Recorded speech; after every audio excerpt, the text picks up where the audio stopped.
Bem, meus queridos seminaristas, nós vamos retomar, depois de um longo tempo, o estudo do documento A Formação Presbiteral na Diocese de Frederico Westphalen, para que vocês possam assim aprofundar os aspectos da formação que são assim de fundamental importância, né, na sua vida pessoal e também na sua vida comunitária, nessa preparação que você faz em direção ao ministério presbiteral, se esta for a vontade de Deus. Nós vamos continuar de onde tínhamos parado, na página 59, o número 26, e seguindo ao capítulo que nós estávamos refletindo, que falava sobre o cuidado do ambiente formativo do seminário. Então, número 26. Ao terminar uma atividade, sobretudo nas áreas de uso comum, deixem tudo limpo e bem recolhido, seguindo o princípio base da caridade e sentido da responsabilidade, deixar as coisas e os lugares utilizados melhor de como foram encontrados. Então, esse cuidado que se deve ter no seminário, de manter as dependências do seminário organizadas, cuidadas, limpas, não é? O ambiente externo diz muito daquilo que se passa na nossa alma, na nossa vida. Então é muito importante cuidar de que o seminário seja uma casa organizada. Vocês são jovens, o seminário menor são adolescentes, propedêutico, e o seminário maior supõe gente já mais crescida, mas é muito importante esse cuidado de manter a casa em ordem.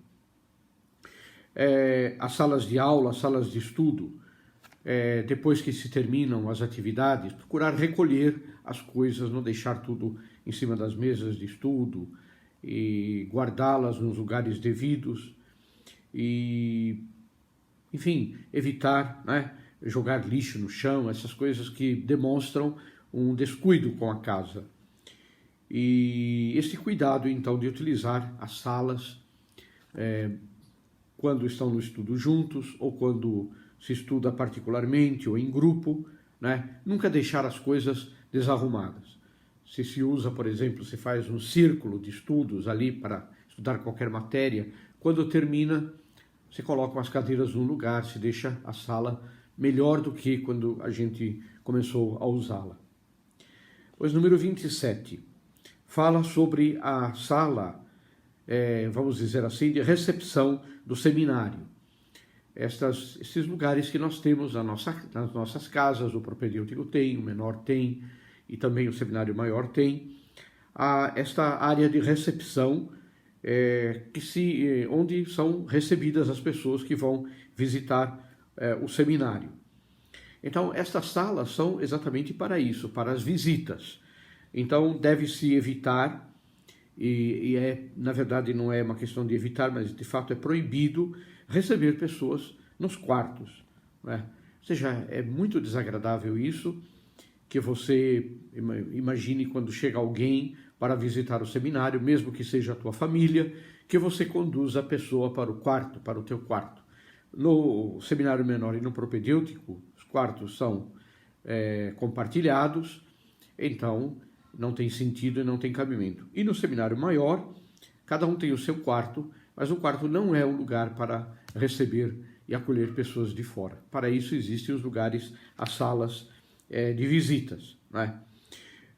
Tanto para mostrar as dependências comuns da casa, ou convidar alguém para almoçar, para um lanche, uma refeição, tenham sempre este cuidado, esta atenção, comunicar isso ao formador, né? E que o formador autorize isso daí. Então, não se criar problema, por exemplo, para quem trabalha na casa, que de repente se vê na necessidade de fazer coisas para quem está visitando a casa. Então, isso deve ser previsto, deve ser, assim, antecipadamente avisado ao formador. Portanto, importante assim, não usar as salas de visita para lanches, para para festas, essas coisas assim, né? Se é o aniversário de alguém, comemora-se com a comunidade toda do seminário, né? E se prepara isso para todos, né? Mesmo que os seus familiares, os seus amigos estejam ali. Da mesma forma, então, cuidar, né, de não usar essas dependências que são públicas, de certa forma, no seminário, para fins pessoais, né? Estudar, por exemplo, na sala de visitas, né? Porque se chega alguém, a pessoa tem que ser acolhida naquele lugar, né? Da mesma forma, evitar usar os banheiros que são reservados aos visitantes, não é isso? Devem estar sempre limpos, sempre cuidados, e se começa a se usar isso, não se usando aqueles que são para o seminário, eventualmente pode chegar pessoas a encontrar aquilo e não em boa situação. Por motivos idênticos, número 28, né, e para manter a privacidade do diretor espiritual e de alguns professores que então frequentem o seminário, né, não se usam, portanto, de nenhuma maneira esses quartos que são reservados para os diretores espirituais, né, para as visitas, não é isso? De tal maneira que quando chega alguém, encontre sempre tudo cuidado, tudo bem arrumado. Agora, o capítulo 3, na página 60, nós vamos então fazer assim uma reflexão sobre as orientações práticas da vida de piedade e dos atos litúrgicos do seminário. Número 29, né, nos apresenta o conteúdo essencial da formação espiritual no seminário. É importante lembrar esse conteúdo. Então, que os alunos aprendam a viver em íntima comunhão e familiaridade com o Pai, por meio de seu Filho Jesus Cristo, no Espírito Santo. Segundo, que se habituem também a viver intimamente unidos a Cristo, como amigos de Cristo em toda a sua vida, que vivam o mistério pascal de Cristo, para saber um dia iniciar o povo que lhes será confiado neste mesmo mistério. Que aprendam a procurar Cristo por meio da fiel meditação da Palavra de Deus, pela participação ativa nos sacramentos da Igreja, sobretudo na Eucaristia e também na liturgia das horas. E que tenham uma confiança filial com Nossa Senhora, a Virgem Maria, a quem amem e venerem como mãe. Então são 4 pontos fundamentais do documento do Concílio Vaticano II sobre a formação. Aprender a viver em íntima comunhão com o Pai, com a Santíssima Trindade, o Pai, Filho e Espírito Santo. Viver a intimidade com Jesus Cristo, nosso Senhor, uma intimidade de amizade com Jesus. Aprender a procurar Cristo através da meditação da Palavra de Deus e pela participação na vida sacramental da Igreja, e a devoção filial a Nossa Senhora. São esses 4 elementos indicados pelo concílio.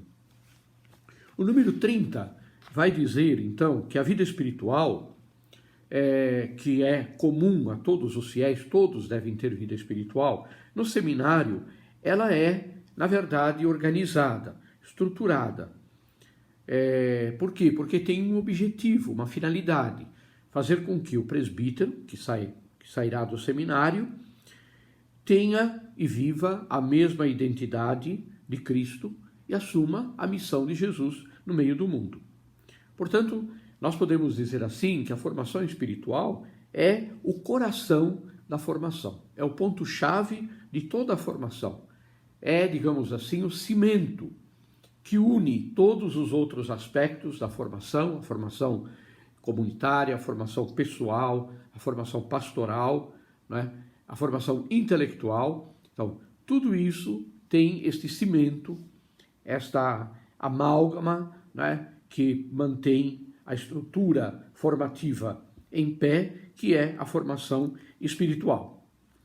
A formação espiritual deve unificar e vivificar a pessoa do seminarista, de tal maneira que, como sacerdote, no seu ser e no seu agir, ele viva esta profunda união com Cristo e possa conduzir o povo também a esta união com o Senhor.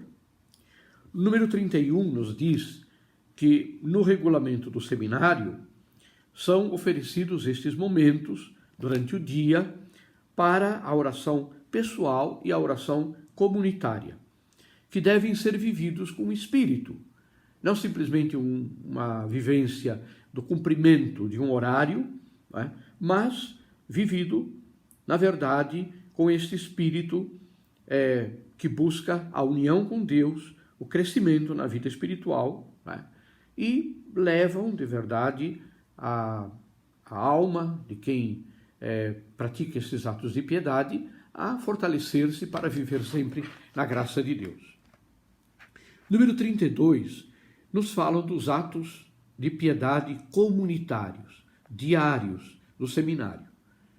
Então, a celebração da Santa Missa, para nós, é uma questão chave, que a celebração seja diária, todos os dias. Então, o seminário tem, nos horários de possibilidade, mas então a celebração diária da Santa Missa, a celebração das laudes e das vésperas, pelo menos então das laudes e das vésperas, comunitárias, como uma forma oficial de oração da Igreja, a recitação do Ângelus ou da oração Regina Coeli no tempo da Páscoa, que nos nossos seminários se costuma fazer antes da refeição do almoço, a visita ao Santíssimo Sacramento, se possível, sempre comunitária, após o almoço, após a refeição do almoço.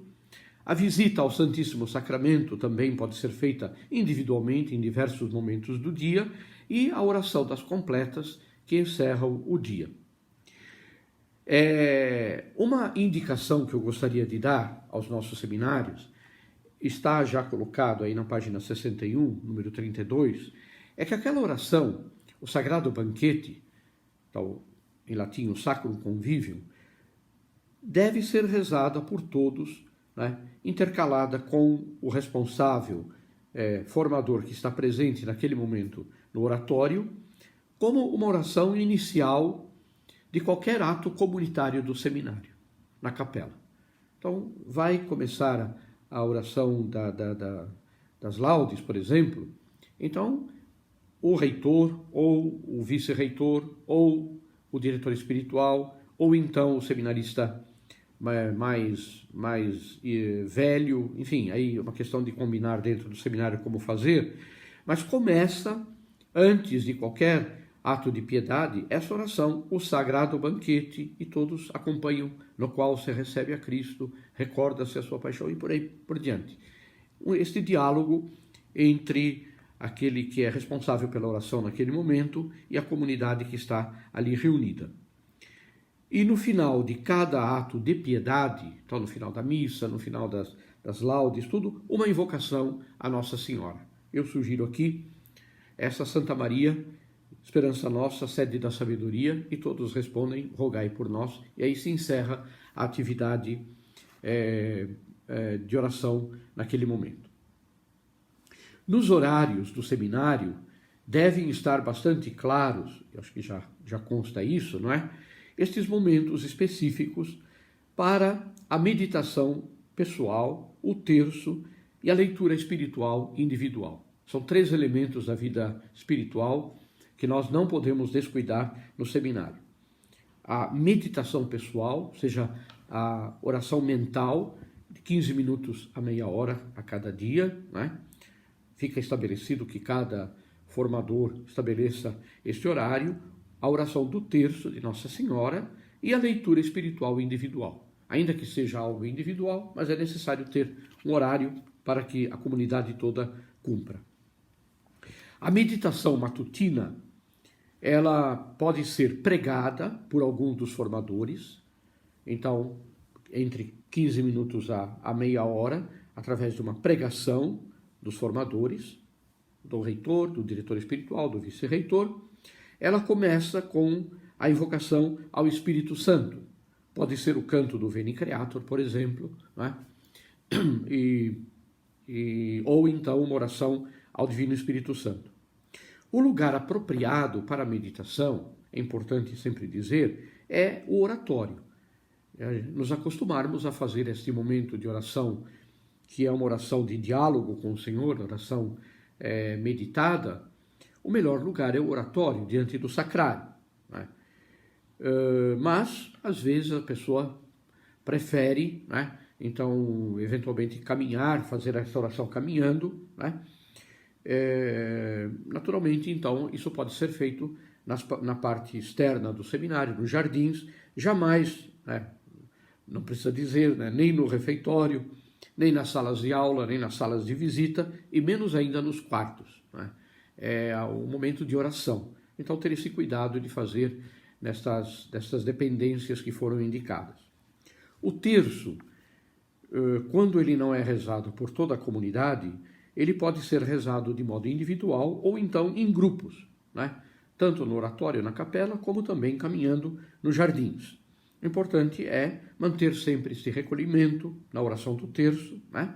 Para que não seja simplesmente uma oração de repetir fórmulas, mas uma oração de contemplação dos mistérios. Além da leitura espiritual individual, né, é importante que os estudantes da teologia, que são convidados a rezar também alguma das horas menores da liturgia e o ofício da leitura, então usem o ofício das leituras também como oração, como leitura espiritual. Os textos dos padres da igreja que estão na liturgia das horas. A casa deve ter sempre, como vocês sabem, tem livros à disposição para a leitura espiritual, e sempre que houver necessidade de renovação, basta ver com o reitor para que nós providenciemos sempre ter livros novos para a leitura espiritual.